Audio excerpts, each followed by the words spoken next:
Our podcast reviews well-known movies and contains spoilers. The podcast may contain mature subject matter and mature language. Listener discretion is advised. Enjoy the show. Quiet on set. Places, everybody. And action.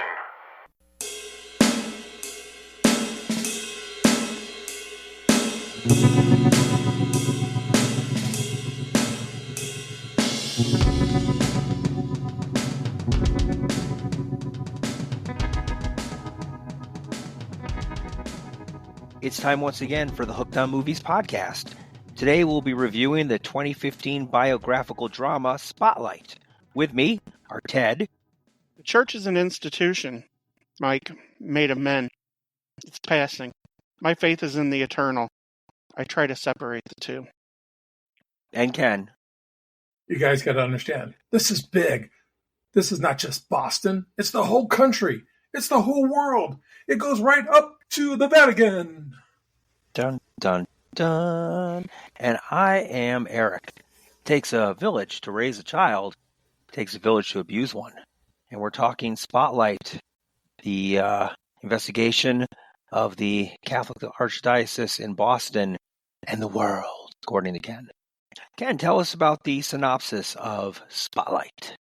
In 2001, editor Marty Barron of the Boston Globe assigns a team of journalists to investigate allegations against John Gigan, an unfrocked priest accused of molesting more than 80 boys. Led by editor Walter Robertson, reporters Michael Resendez, Matt Carroll, and Sacha Pfeiffer interview victims and try to unseal sensitive documents. The reporters make it their mission to provide proof of a cover-up of a sexual abuse within the Roman Catholic Church. And that's the synopsis of Spotlight. Cool. Thanks, Ken. Ted, when was the first time you saw this movie? I saw it during Oscar season because it won Best Picture in 2016. I don't believe I saw it in the movie theater. I believe I rented it at home. I'm kind of glad that I did because for me personally, it's a pretty emotional experience. Having been raised Catholic my whole life, it's pretty shocking, to say the least. The movie's shocking or the events are shocking? Both. Okay. Interesting. Ken, how about you? So this, I believe in 2016, I rented it on demand while I was working out on my treadmill. Wow. You remember that? I remember working out on my treadmill watching it. I'm not sure about the year, but I'm pretty sure it was probably the fall of 2016. Okay, cool. Well, I probably watched this movie probably 4 or 5 years ago, right? Maybe a little bit longer. Was it 2015? So I probably saw it in like 17 or 18. I know it wasn't first run or Oscar run. It was definitely something I rented and watched and actually burned a copy of it. I did believe it was pirate you. Arg. That's right. Great movie that it was. I felt the need to break the law. Breaking the law. Breaking the law. Ted, particulars, what do you got? Okay, so Spotlight. Directed by Tom McCarthy. It was a screenplay by Josh Singer and Tom McCarthy. It's based off of the reporting from the Spotlight section of the Boston Globe. Has a running time of 129 minutes. It was released November 6th, 2015. It had a budget of $20 million. It had a box office gross of $98.7 million. And on Rotten Tomatoes, it has a certified fresh score of 97% and an audience score of 93%. One of our more highest rated that we've reviewed. So the audience and the critics love it pretty much. Yes. It's Good. Okay. hard to find something negative to say about it. Did you? No. Spotlight stars Mark Ruffalo as Michael Resendez, Michael Keaton as Walter Robbie Robinson, Rachel McAdams as Sacha Pfeiffer, Brian D'Arcy James as Matt Carroll, Liev Schreiber as Marty Barron, John Slattery as Ben Bradley Jr., Stanley Tucci as Mitchell Garabedian, Jamie Sheridan as Jim Sullivan, Billy Crudup as Eric McLeish, Len Cariou as Cardinal Bernard Law, and Neil Huff as Phil Saviano. What an incredible cast. Yes. Top to bottom. Michael Crudup, for example, is Yeah. in one of my favorite shows, the Morning Show. He was also in Almost Famous. He was, and it's interesting. The character he plays in this movie is pretty much the same character he plays in the Morning Show. It's so eerily how it transforms. But he's really turned into a really good actor, in my opinion. Yeah, he has. And I love Liev Schreiber. Oh, He's awesome. Love him in this movie, especially. Who's doing production? I'm doing production. So my first question to you guys is, where do you think this was filmed in? They recreated the Boston Globe offices. I know that. Yes, They kind of did it like All the President's Men. Yeah. But where do you think they did? We've been talking about locations. Hollywood. Not Hollywood. Burbank. Think up north. Seattle. Vancouver. Had to be Vancouver. Toronto. I was going to say, everything's in Canada. Sense. It's cheaper. Yep. Yeah. Mostly all this was done. Even the section where the kids are singing Silent Night, that was in a Toronto church. I didn't hear the Canadian accents either. Interesting. Now I got to watch it again and look for like Tim Hortons on the corner. He loves Tim Hortons. Some historical accuracy, and you guys know how I am about a based on true story events. Actually, a lot of this definitely happened. It's just a question of when and how more than anything. In the end of this movie, there's the one big story that comes out, and then everything kind of seems to fall into place. But a lot of this kind of happened in multiple stories throughout time. So, for instance, like Kagan, he didn't initially state that he molested the boys or that he was molested until after the article started coming out. It was a combination of a couple of interviews done by different reporters. But of course, this is a movie and you need to keep it kind of tight. So that's not a big deal. The other thing is the treatment center that was down from a block from where that one reporter lived wasn't actually a treatment center, but it was Kagan's house. But they didn't want to show a picture of the guy's house. They would rather call it a treatment center, right. For whatever reason. When they were talking about the 20 priests, the list that was sent back in 1993 to the Globe, it wasn't found out until during production of this movie they knew about it back then. The other reporters did not find out the way it's depicted in the movie. Pfeiffer, the story that Michael Resendez is writing here, they're focused upon the Pulitzer Prize winning article, which was the first article they were awarded the Pulitzer for. They wrote 660 news articles over the course of that year about everything that happened, because once they blew the top off of this, it went wildfire. It totally blew the top off of everything. Yeah, I'm sure that they had to take some of the more explosive details, like Sasha interviewing the priest at the doorstep and stuff like that is particularly gross and shocking. But needed in the movie. I do think it's needed in the movie definitely. So I understand why they went out of order there. That's why I'm saying most of these based on true stories, they usually change so much of it. Right. That it didn't really happen. This really happened. It's just they had to put it in a different order to make sense for the movie. And if you hear Marty Baron or Robbie Robinson, they're very open about how things went down and everything. And Marty Baron's now considered one of the greatest newspaper editors in history. He's pretty amazing. He withstood a lot of criticism. I applaud him. Pretty sure he goes around and gives talks. It would be interesting to actually sit in on one of his talks. Ken, let's roll into part one. In 1976, at a Boston police station, two policemen discussed the arrest of Father John Gigan for child molestation. A high-ranking cleric talks to the mother of the children. An assistant district attorney then enters the precinct and tells the policeman not to let the press learn what has happened. The arrest is not publicized, and Gigan is released. In 2001, Marty Baron, the new managing editor of the Boston Globe, meets with Walter Robinson, the editor of the newspaper's Spotlight. investigative team.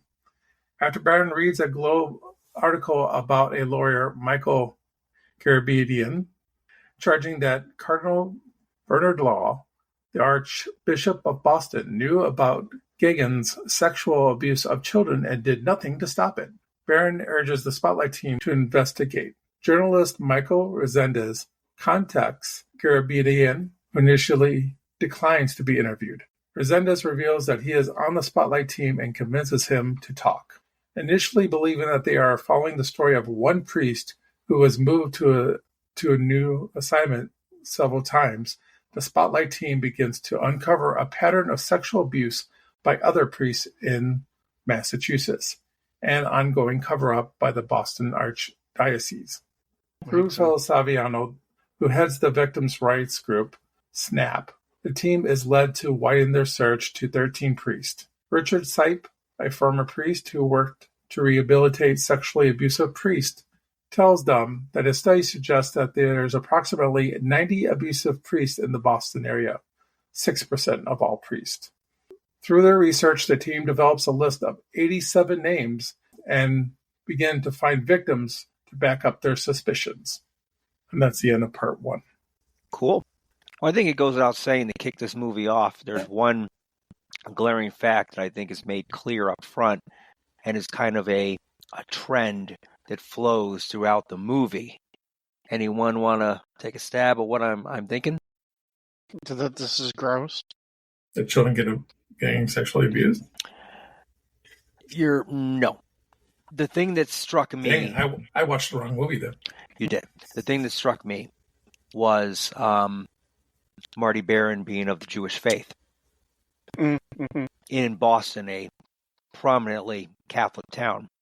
Oh, big time. And how the systemic racism flowed throughout this movie, just with him alone. Mm-hmm. Everyone was just not even taking him serious. Yeah. Why do you think that Marty Barron went after the Catholic Church? It's personal, to be honest with you. He's also a news journalist. I mean, he's an editor, and maybe when he was in Miami, this is the kind of stories that he wanted to do in Miami and wasn't able to do. Yeah, and I mean, he comes in as a new editor. He lays it out pretty much in the meeting with Robbie at the restaurant that readership is in decline. The internet is in the process of... I mean, that's every paper in the country, but we didn't know that at the time. Yeah. Right, exactly. And he's ahead of the curve in that way, and they need to have something that their readership can sink their teeth into. And which is ironic because it's going against all the readership's religion. It's like a direct shot at them. It's a story that needed to be told. And of course. He asks in that first meeting with all of the heads of the different sections, had anybody read the article that the one female reporter wrote, and even amongst the heads of the different sections hadn't really read her article. It was the Metro section of the paper, which apparently is not a very serious section. Right. So no one read it. So yeah, he sees that this is a problem, and that, based off of the fact that it's some astronomical amount of people in Boston are Catholic, that this would be something of interest to people of Boston. I mean, I don't think Marty Barron knew. I don't think he had a vendetta against the Catholic Church. I think that he wanted an actual story to be written here, and little did they know when they lifted that rock what kind of maggots would scurry out from underneath. And do you feel like in the movie, though, it's portrayed that he has an axe to grind? Because even when there's pushback, he's very hardcore about going after the story. And we don't know that it's going to be a big story. It could be just a very minor story for all we know, or definitely not as important as it ended up being, I should say. Let's think about what we know here. He's coming from Miami, right? Miami, also a very heavily Catholic city. Spanish Catholic, Puerto Rican Catholic, Cuban Catholic. Different form of Catholicism, but still Catholicism. Now he's going up to Boston, which is a heavily Irish. Catholic city, Irish Catholic, exactly. He might have a small axe to grind based on things that happened or didn't happen in Miami. We don't know. It could have been, that would have been a great backstory. Always I be mean- my backstory. When you hear the real Marty Baron talk, he's never come off to as me, and when I've heard him talk, that he was vindictive in any way. I don't think he's going to come out and say, yeah, I have an axe to grind with the Catholic Church, but subtleties. He doesn't really talk about why he went after this one particular story. He really doesn't, in the interviews that I've listened to at least, really give a strong reason. Because, I mean, granted, this is a movie, and the movie plays with facts just a little bit, so the timetable could be speed up. Right. But it makes it seem like right when he walks into the door that, hey, we need to do this story and this story only. Don't know if that Yeah. was weeks or months in planning. You know, he might have been there for a couple months before he said, let's go after this story. So then that changes everything. Then making it sound like he walked through the door and then within a day or two, he's like, let's go after the Catholic Church or let's go after this story. He doesn't say, let's go after that. The story is not. No, it's not the Catholic Church. he It's waits. just one priest. He waits until they've discovered 13 priests. And then when they bring the story to him and Ben Bradley Jr. about 13 priests, that's when Marty Baron says to them that I want the system, not law. We have to remember this too. Cardinal Bernard Law at this time, when this story broke, he was the most powerful man in the American Catholic Church. He was the head of all of the cardinals in the American Catholic Church. He was, And probably one of the most prominent and important people in Boston. definitely. And he definitely could say, I am the law. So, because his last Right. name is Law. Right. He was being looked at as being the first American pope. Okay, that's how powerful Bernard Law was. His power is undeniable. So Marty Baron knows that if Law wants something to go away, he can make it go away. And I think Robbie Robertson throughout the movie really punctuates that as well when he says that we have to be secretive about this, and that when he pushes back on Resendez and is like, these letters that were written to Law in 1984 about Gagin, he could just say that this is a one-off and everybody would accept it.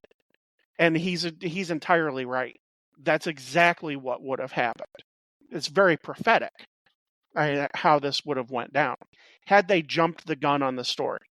I always wonder why, though, someone like Law allowed them to just recycle these priests back in instead of just stripping them of their power, stripping them of their priesthood. Because then you have a problem.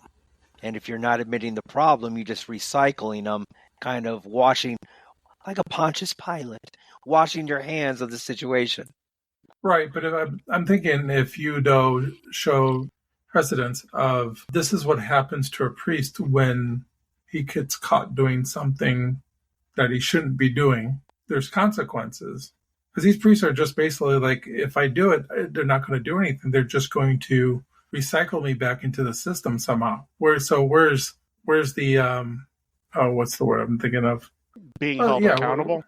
Being accountable. Accountability. Where's the accountability in all this? I mean, There isn't any. If anything is about being of a religion and church is having accountability, and there's just no accountability here. And No. and for somebody who is as powerful as Law is, it almost would probably make him even more powerful by doing the right thing here and just being the law and, saying, sorry, you're not cut out for this job. Goodbye. So it's really weird how we just recycle this and thinking that eventually it wouldn't come up. Richard Sipe has mentioned that they didn't believe that it was a psychological problem. They thought that this was something that could be cured. And back in the 80s, that was kind of the thing, though. It was like, okay, you have this problem. We're going to send you to a special place, and they will fix you. Kind of like homosexuality. We're going to send you to gay camp, and we're going to take the gay out. We're going to take the gay out of it, right? So in a sense, if he's following that kind of ideology, then, Law is probably right by trying to do this in the 80s. But when you get to the 90s, and you get into the mid-90s especially, that doesn't float anymore. Yeah. Because we realize that doesn't work anymore. I would push back just a little bit on your time frames. I think in the 80s it started to be more studied more psychologically. And now we know that, like, people who abuse children sexually, there's no cure for them. They will not stop. We know for a fact that this problem existed back when my dad was in Catholic school. So back in the 50s and the 60s. I mean, so we know that this goes back generations. I don't know if they even considered it rehabilitative, that they thought that with the right spiritual guidance that they could stop this. The Catholic Church didn't want to address the major issue in the room, which is the celibacy rule. And it wasn't until the late 80s and into the 90s when there started to be priest shortages, it was even being discussed. Because, I mean, now we're talking when I was active in the church as an early preteen and then teenager throughout the 90s. I mean, I recall vividly, basically, them begging people to go into the clergy because people just weren't going into the clergy. Yeah, it's like those army recruiters that call you up. You got the priest recruiter going, It was actually worse. It was actually worse. They were preaching it from the pulpit. I also think with Catholic families, because I know this with my own family who was Catholic, even though I consider myself a Baptist, but my family always had a desire for me to be a priest. And it almost seemed like everybody that I knew whose parents were really into the Catholic Church wanted their sons to be priests. So there was a lot of pressure there for it's like for sons to do Travolta that. in Saturday Night Live. Yeah. His brother. Yeah. I'll be perfectly honest here for the first time. I have many members of my family, the females, were nuns. My aunt is a nun. I won't say that they were disappointed when I told them that I was not going to be a priest, but it was kind of one of those things that they wanted for me. One of the most uncomfortable experiences of my life was having a priest put his collar around my neck and say to my aunt, doesn't that look good on him? And being, I think, 13 or 14. That was shocking and disturbing. And it's something that, I've talked to my therapist about. It messed me up. Who does that to a kid? I consider myself lucky that nothing else happened. I feel like I'm Lucy in the Peanuts cartoon. You owe me 5 cents. Yeah, Charlie Brown. right. So, I mean, these stories that we hear are credible, especially, and I'm trying to remember the name of the character who is gay. And he explains how that priest kind of preyed on him in the fact that, hey, you are gay, so you must like men, so you are going to be fine with someone like me wanting you. The guy who was holding the coffee? Yes. Okay. Yep. He's also in Only Murderers in the Building. He plays one of the tenants in all 3 seasons. In fact, the 3rd season, I think he's like Martin Short's assistant to a play. But he's really good here. Out of all the ones that they interviewed throughout the movie, his story really, it just hit a note with me. He was such a great performance here by this actor, and I'll get his name a little bit later. I think that's what this movie really brings to life is true stories. I mean, we think about the kids, right? But what we really are seeing here are the results of what happens to these kids when they grow up 20, 30 years later, right? And how it lives with them for years, and they're just never fully right because they always have that in the background reminding them of what had happened. Right. And It turns them in drug addicts, alcoholics. They can't hold a job, a family, a relationship. Yeah. It can do ruins that, their but lives. some It of destroys them that we Yeah, see yeah. actually lead very normal lives, and have married and are with children. But even with a happy family and loved ones around you, there's still that. Even though you probably to forget it the best that you can, it's there. We see that interview with Michael Keaton's character, the guy that they went to the same school. Right, the guy who And went to then- Providence. Right. And it's a great conversation. He looks happy and everything. And when they start talking about the school and about the father at that school, the tone But, changes. yeah. Yep.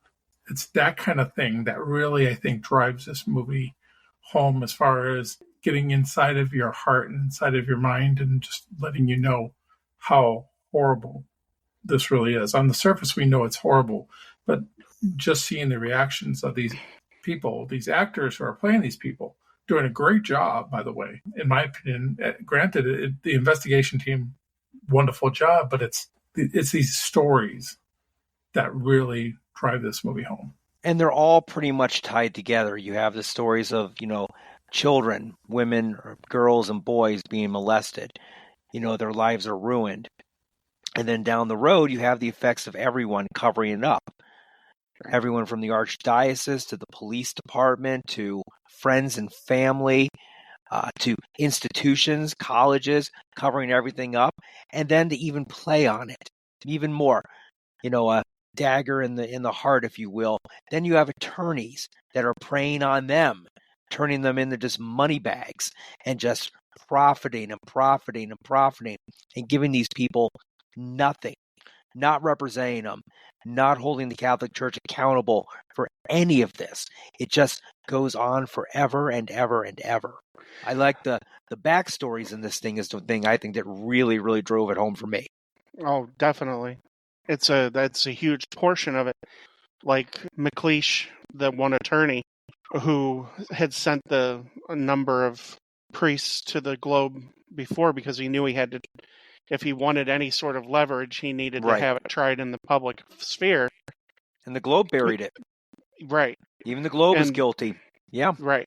Like him as a lawyer, he's trying to get anything he can for them. And he's exactly right. Most people just want an acknowledgement that something happened. By the time Robbie and the Spotlight team get a hold of McLeish, he's already jaded. Oh, yeah. Yeah. To the point where, when they ask him if he followed up, if these priests were taken out of circulation, right? He laughs, essentially at them. It's like, are you really that naive? Yeah, and, exactly. This is the Catholic Church. In a way, he's right, and I'm sure that it might not have come directly from him. It could have been something that they discovered, but the church lobbied the Massachusetts state government to cap 20,000 awards to them, and they fought up until, I want to say, like into the 2000s, to not have priests or members of the clergy be mandatory reporters to DCFS. They fought it like hard. They did everything they could to put impediments in the ways of any sort of defense attorney. And like Garabedian talks about how they tried to have him disbarred 3 times for bringing these suits. And speaking of Garabedian, man, I'll tell you, Stanley Tucci's character playing that role, amazing. Oh my! The attorneys in this movie were like my favorites. Billy Crudup and Stanley Tucci. Their roles as attorneys, different styles of attorney. Tucci's kind of like acts like he doesn't care, always looking at books and briefs and stuff, doesn't want to talk to anyone. And Eric's character, he'll talk to you about anything. He's Mr. Friendly, but hey, there's a limit. It's just the way they're played is just incredible.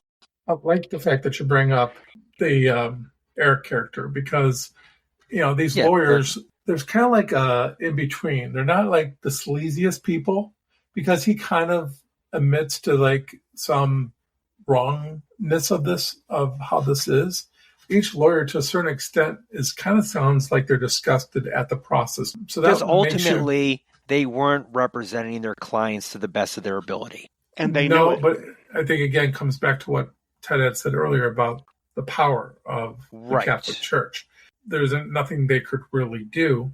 They probably couldn't do the best. But even, was it Eric's character, he actually sends those names to the Boston Globe, doesn't he? Isn't he the one that sends the 20 names? Yeah. And they didn't do nothing about it? They printed 2 small stories that were, like page 8 or something. Right. They so buried it. He tries to do something right. Sure. It gets buried. What else can he do, right? So I think that's why I like you said, the lawyers in this movie are very interesting because they're kind of caught in a catch-22 situation. I say something, nobody does anything, and if I don't defend them myself, it might be even worse off for them. It's really difficult, I think, for those lawyers. And I'm not giving them a pass, don't get me wrong. They don't get a pass here. But I also wanted to say that Michael Creighton is the name of the actor who portrayed the gay man who got assaulted by a Catholic priest. Very great job done by him. Considering that I've seen him in comedies, like I said, Murder is Only a Building, the performance here is astonishing. Mm-hmm. And, Jamie Sheridan's character, he even comes out after he kicks Robbie out of the house. Right, Jim Sullivan, yeah. Yeah. Jamie Sheridan. Right, but Jim Sullivan is the character. Yeah. And he asked Robbie directly, "Where were you?" Right. He goes, I basically asked him, "If I came to you, would you have even run the story?" And he's like, "My hands were tied, too." He was asked to come in and consult, and and he circles all the names on that list. And Robinson never considered that he was also part of the problem and not the solution. Literally, that's brought up to him, and he's like, "I've never really thought about that." And it was eating at him for a day or two. No, I'm sure. I think everybody thinks that they're stuck on like an island by themselves here, and they're afraid of what can be done. Like we talked about earlier about the other lawyer who, almost lost his job, almost got disbarred 3 times. What's going to happen to them if they try and nobody listens? Then there goes their livelihood as well. There's a lot of different angles, and I think the movie does a great job of showing those angles. Mm-hmm. Whereas it could be very one-sided. You could see the lawyers being just as evil as can be. We don't really need them to be evil because we have the Catholic Church. So, they live in the gray area of the story. The person who deserves to be held accountable is Bernard Law, and then above him, the people who knew. So Marty Baron was right to go after. He says, "I want to go after the system," because the system is what enabled this to continue. It's just shocking. It's horrific. Sasha Pfeiffer brings up a good statement when they walk out of the meeting with the head of BC High, and she goes, "It seems like everybody knows the story except us." And Robbie brings it up too when he meets with the guy who's the speaker for the church or whatever he is in that swanky restaurant, and he's like, "So this is how it happens, right? And this is how things get buried." A guy comes and pushes. He pretty much threatened them. Pretty much. Oh, hell yeah. Let it go. It's very Godfather-esque. Very much, yeah. That's kind of how this was run. I wish, though, we would have seen a little bit more teeth of the Catholic Church. Not just talk. I wish we would have seen something other than papers disappearing. I'm not saying the Catholic Church needs to make somebody disappear. I want to feel like the Catholic Church is a little bit more powerful than just making idle threats. In this movie, it almost feels like they're idle threats. You guys talk about them being kind of like the Godfather, right? Well, I kind of wanted to see some type of Godfather action done. Let me see the Catholic Church really go after somebody and show me how they really can do it. I mean, we hear what they did in the past, like the lawyer getting almost disbarred 3 times, and we see missing papers. But I need a little bit more. You want knees and shoulders broken? Something like that. You want the Spanish Inquisition, don't you? The Inquisition. Let's begin. Yes, right. Look out, Sid. Well, those just aren't papers that disappeared. Those are court documents. Yeah. That's massive. Here's the thing. I don't want to see any more of Bernard Law. To me, he's the symbol of everything that was wrong. Barely in this movie. I mean, he's but very minor I mean, role in this movie. we know. I actually wanted to see more of Cardinal Law. Yeah. I wanted to kind of see, kind of like a Nixon-esque figure, how his empire is crumbling before him, and just see how he kind of reacts with the other cardinals and the archdiocese, and how they kind of probably turn their back on him, because eventually he gets transferred right to South America or something. Yeah, no, he gets transferred to Rome. Rome, Yep. that's right. I'm sorry, No, Rome. well, Yeah. We'll talk about that towards the end of it. Yes. Last part of this, part one, I want to talk about is the 6% of Boston priest, which they determined was 6% of priests in general. Well, in general, but in this case, they were looking at for 90 possible 90 names to come up with 87 initially here. Mm-hmm. I would like a little bit more background with the guy behind the phone. Sipe. Yeah, he could have a whole movie made about him. It's like a deep throat everything character that he's went through. You want to talk about somebody who you wanted the story about somebody who was completely blackballed by the church. Just take a short Wikipedia look at his story. And I think that would have been nice for us to know more about. I mean, we do get a little bit of it from him, but maybe somebody on the investigation team looks deeper into it, and they say, look, I found out this about him. And it almost comes off across being, hey, I've got this one priest who says, 6%. I wish there was a little bit more to give him more credibility. I'm not saying he doesn't have credibility. Based on what you just said, he definitely does. But the movie, I think, could have done a better job of even giving him more credibility on the 6%. And this will be the first time that I bring this up as a comparison. They treat him like they treated Deep Throat and All the President's Men. And the parallels between the two movies are very, very similar. Even the way the movies are shot and production design and everything like that. But they almost treat Sipe like Deep Throat. Well, that was going to be one of my questions at the end, but why not say it now? Who's doing it better? All the President's Men or Spotlight? And it could be about investigating, reporting. It could just be how the movie is made. Which one do you prefer as far as storytelling?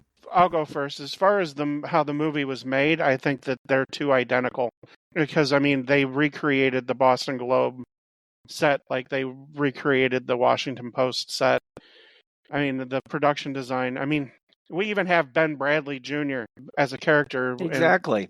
Like his parallel to his dad. So as far as the storytelling goes, I think it's hard to say because you're talking about the beginning of amazing investigative journalism in All the President's Men. And what could possibly be the last great investigative journalist piece in Spotlight? It very well could be the final one. I think they both do a brilliant job in showing how a determined investigative reporter will go the extra mile to get a story, no matter how deep it goes as far as All the President's Men, or how just completely horrific a story can be, like what the Spotlight team did. One thing I'll say about this movie, between this and The President's Men, I think All the President's Men does a more interesting job of using colors like bright and dark and camera angles.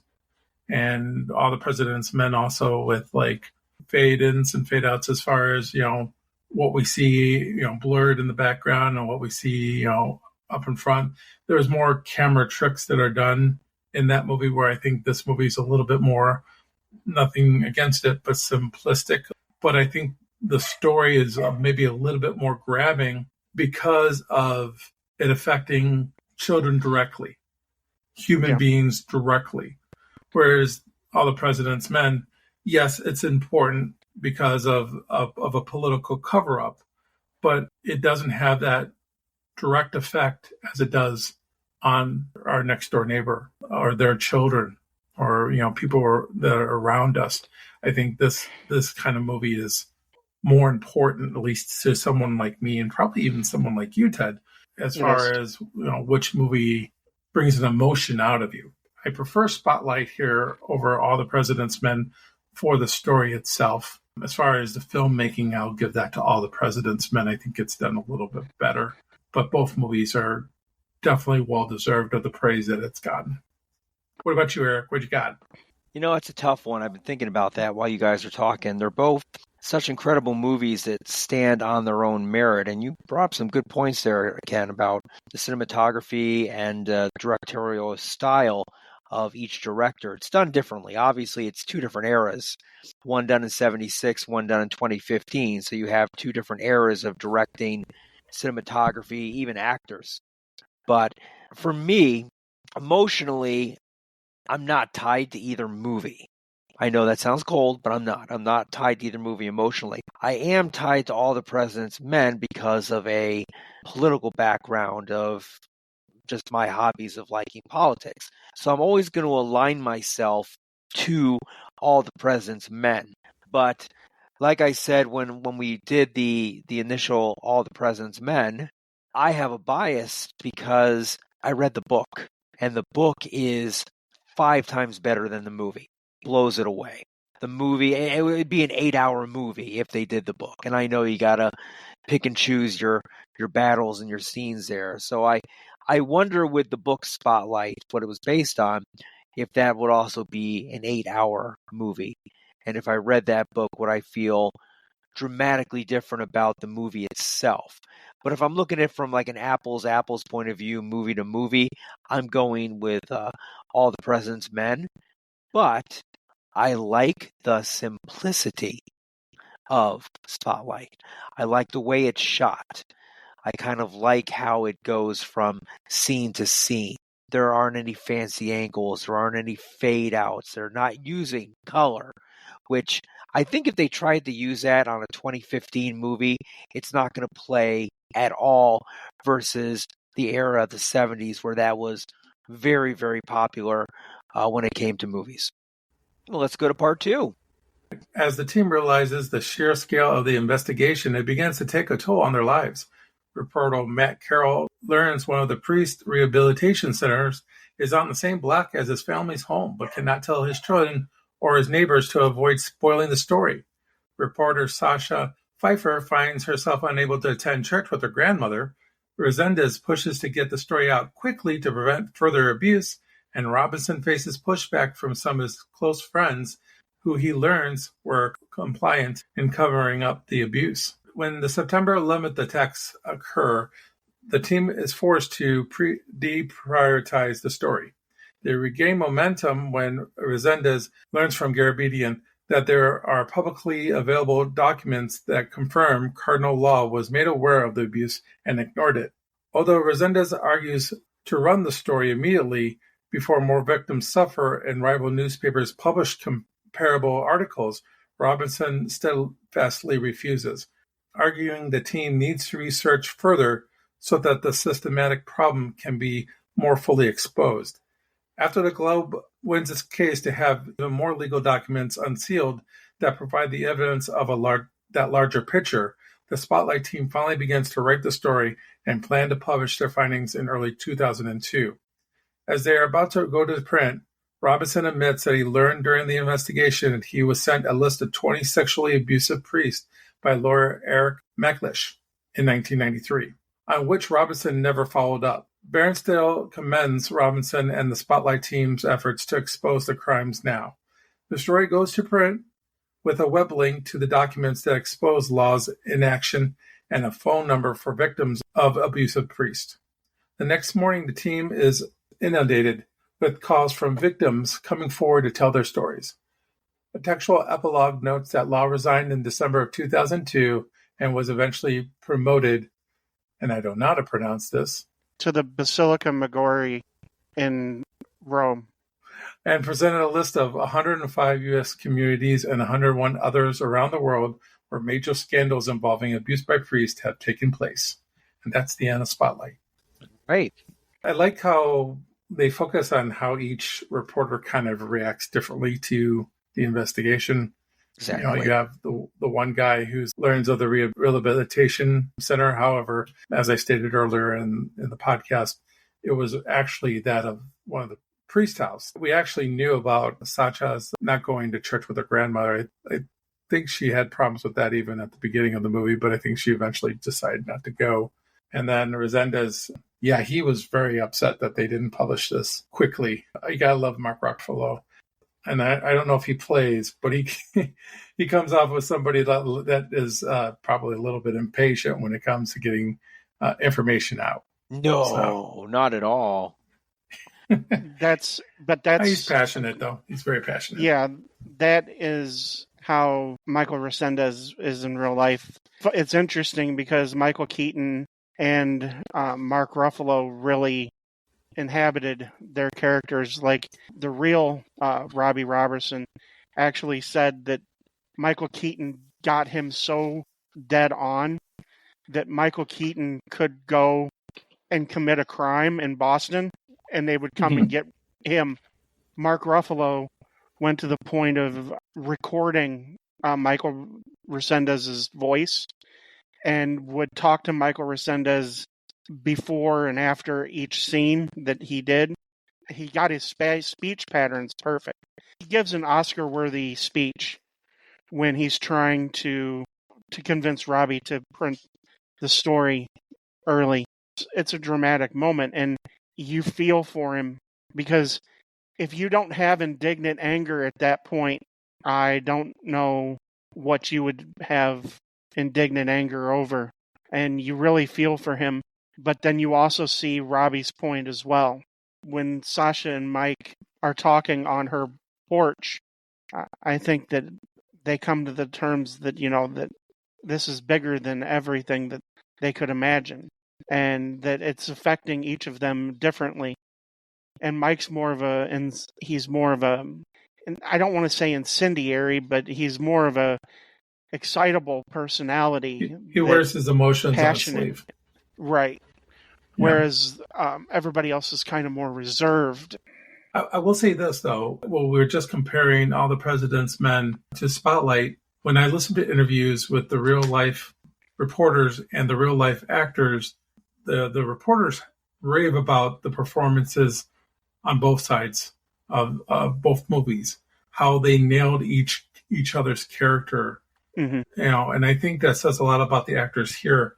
McAdams, she went as far as, what were you dressing like back then? What kind of rings were you wearing? Hairstyle.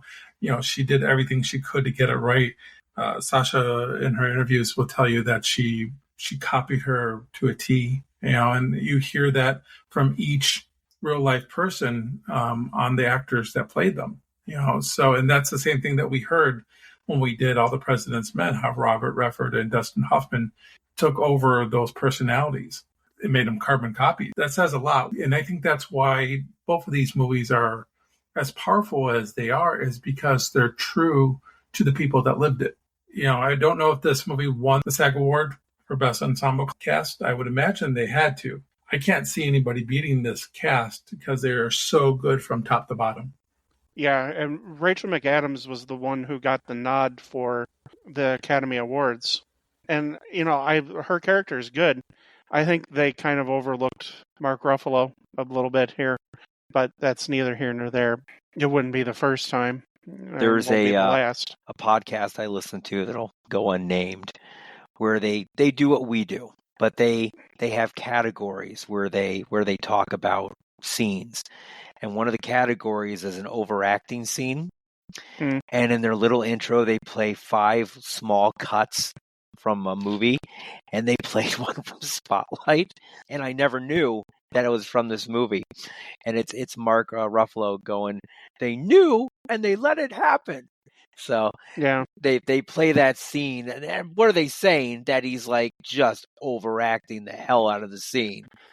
And after I watched it, I'm like, I can kind of see it, but he was very constant throughout the whole movie with the way he was acting. So awards that it did win, of course, it won the Oscar for Best Motion Picture of the Year. Woohoo! Best Writing Original Screenplay. It Woohoo! was the winner. It was nominated for Best Performance by an Actor in a Supporting Role. So Mark Ruffalo did get nominated. Well, that's good. At least he got nominated. Yeah. Rachel McAdams, she was only nominated. She didn't win. Directing, Tom McCarthy was nominated. Don't know how you win Best Picture of the Year and not win it for the director, but that's happens all the time. I know. Some people don't even get nominated. So Right. Best Right. Achievement, Ben Barbie. Affleck, Argo. Exactly, man. Argo. Best Achievement in Film Editing was nominated as well. So, yeah, so it did really well there when it came to the Oscars, and it did win for Outstanding Performance by a Cast in a Motion Picture at the Screen Actors Guild, which is one of my favorite award shows because I think it's a little bit more Accurate. Yeah, I think it was political than, let's say, the Oscars can be. No, So. they're a little more dead on, I think, too. They're getting a little bit better at the Oscars, I will say this, though. Yeah.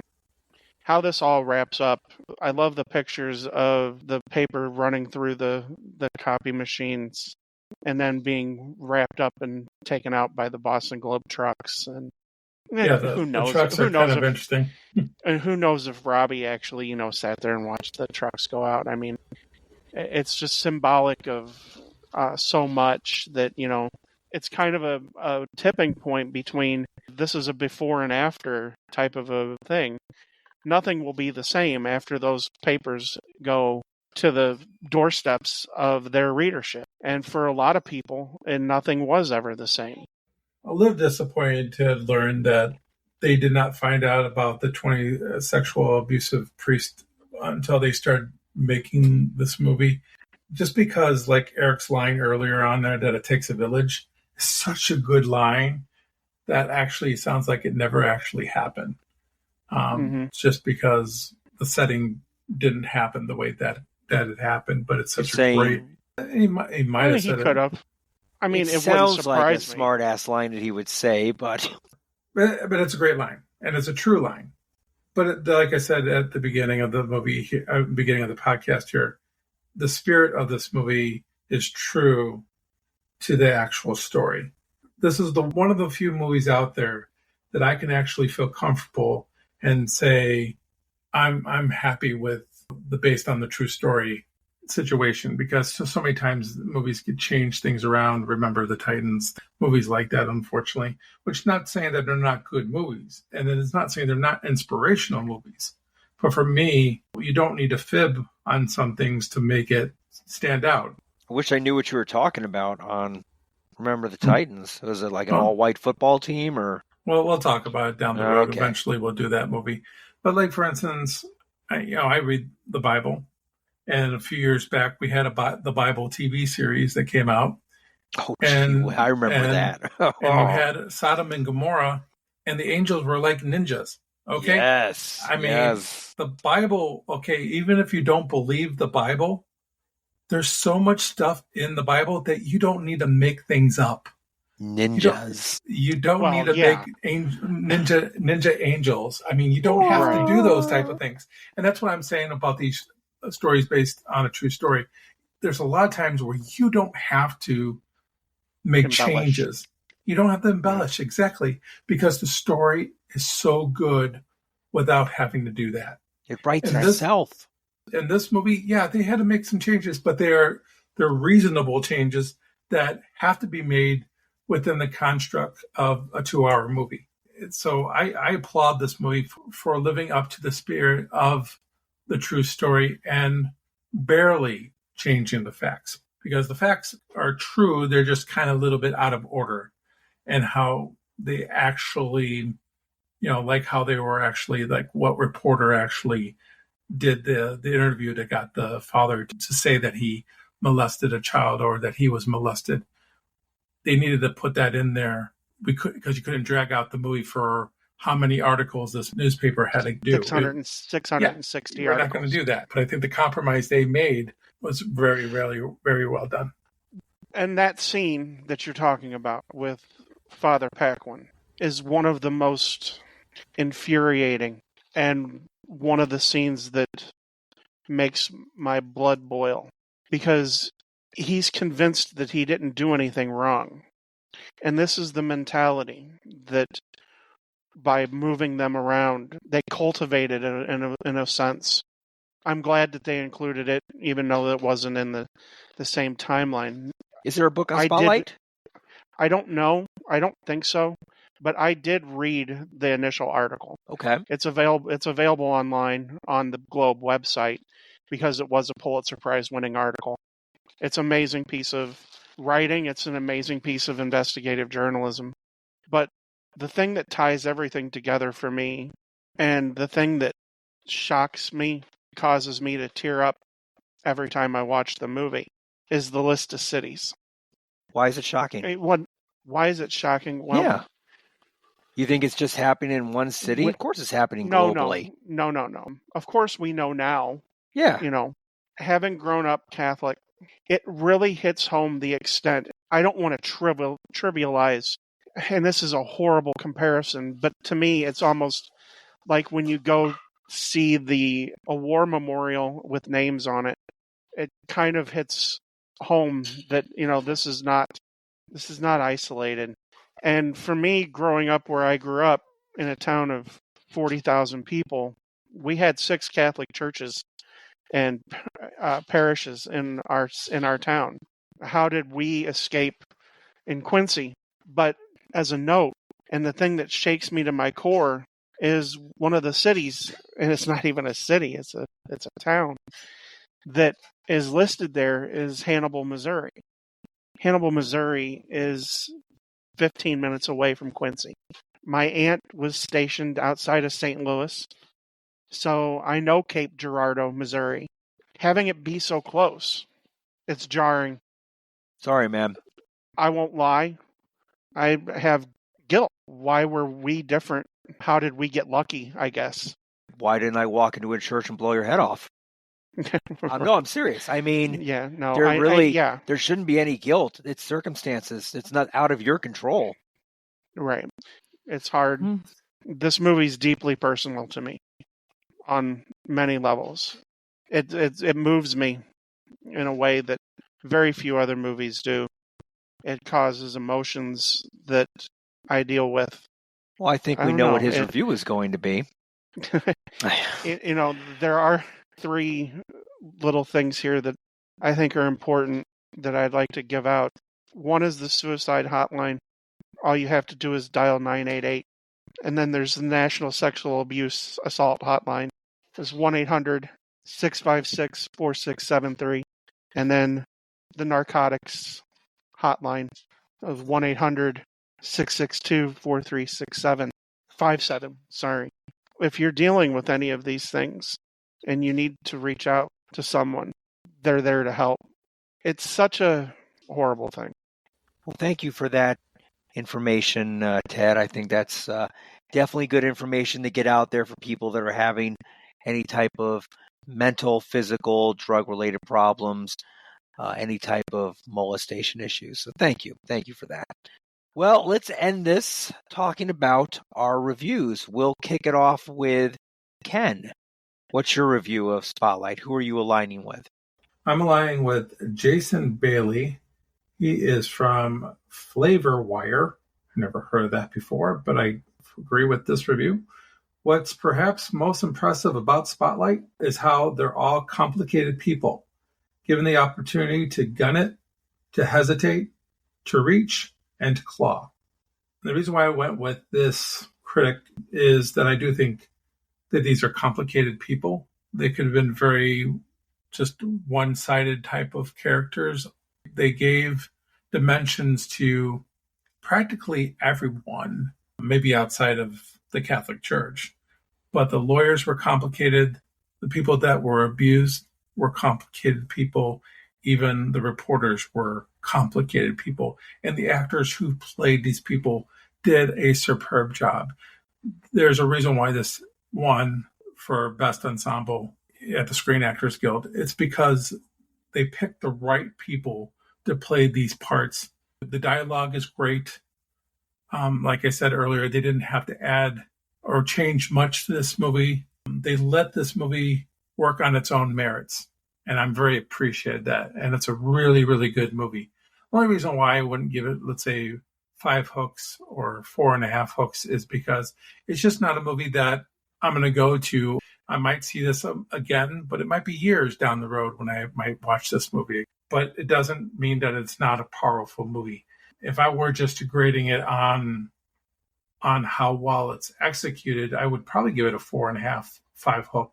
I'm not a movie critic. I'm a movie couch watcher. And so on that note, I'm going to give it 4 hooks. Just because if you're not moved by this movie, you might need to check your pulse. It's storytelling at its best. Yeah, can't argue with that one. I'm going with Zach Schoenfeld of Newsweek. So his review is Spotlight manages the seemingly impossible task of wooing journalists with authenticity while still elevating reporters to hero status as they battle a formidable and corrupt institution with righteous determination. Boy, that couldn't be a wordier review if you tried, huh? They threw all the $5 words into that one. The movie, I can't say anything bad about the movie. I do agree with Ted. With Ken, I'm sorry. I agree with you, Ken, that it is one of those movies that is kind of hard to watch and get excited about seeing again. I put this movie up on a pedestal with like a Schindler's List. It's one of those movies you need to see at least once in your life. You need to see it all the way through. Like Ken said, if you don't have any emotion, you don't have a heart. If you're not even talking about, if you just take the topic out of it, just remove the topic and just look at the acting. The acting alone in this movie is just second to none. But then you throw the topic on there and it's just a masterpiece. It's a great movie. I am going to watch it again. Like I said, I have a quote-unquote copy of it. Maybe I'll break down and buy a real copy. But it's just an incredible movie, and I'm kind of sorry that I haven't watched the movie in 5 years. I've waited so long to watch it again, and that's just a crime. This movie is definitely a top-tier movie, not a 5. I give 5s to certain select few movies. Spotlight for me is a solid 4.5 hooks. The Schindler's List thing here is what got me, because that's how I compared it to when I was thinking about how to rate a movie. I thought about Schindler's List as well. It's very much like that. Schindler's List is just a movie that is just so gut-wrenching. You're like, I don't know if I could physically watch this movie again. It's just that powerful of a movie. And this movie, not Schindler's List, but not far behind it. It is a very formidable and almost equally powerful movie. Obviously, we know it's very powerful with Ted, and he would probably agree that watching this movie is very, very difficult. But you need to watch this movie. And I'm very thankful it won the Best Movie, the Academy Award in 2016. It well deserves it. All right, Ted, take us home. What do you got? The critic that I'm going to align with is Richard Roper from the Chicago Sun-Times. He states that it's one of the best movies I've ever seen about the art and the science of newspaper reporting. I couldn't agree with that more. I mean, we discussed the parallels between All the President's Men.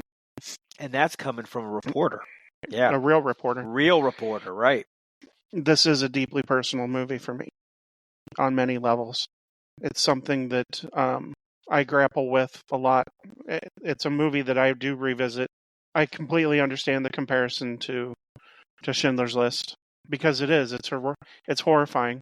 And the exposure, isn't it the Washington Post that freedom dies in the darkness? In the darkness. Yeah, that's the Washington Post motto. And I think that is telling here, because they expose the light on something that needed exposing for a long time, and really expose the rot that had developed.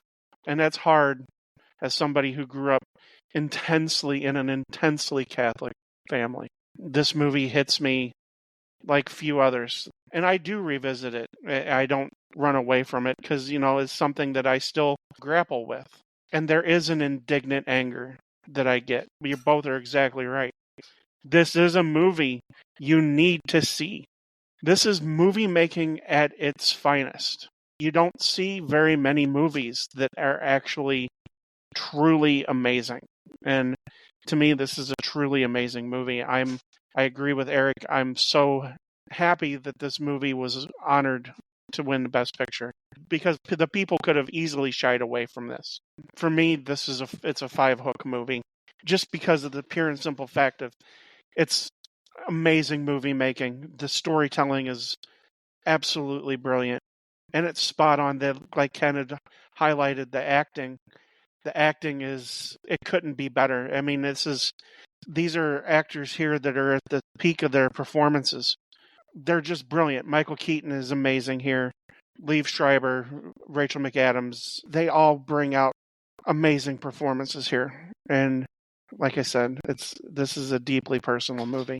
I'm glad we reviewed it. I'm glad that I was able to share a little bit of my personal story a little bit.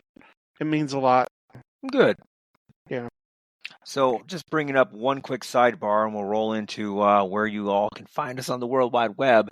2016 nominees for Best Picture is one of the strongest I've ever seen in my lifetime. You had Bridge of Spies, Mad Max Fury Road, The Revenant, Spotlight, The Martian, Big Short, Brooklyn, and Room. I mean, not a bad movie in that bunch. I mean, yeah, that is loaded from top to bottom. Loaded. I love Bridge of Spies. That's one of my Yeah, favorite movies. I love all these movies. There's not a movie here I don't like.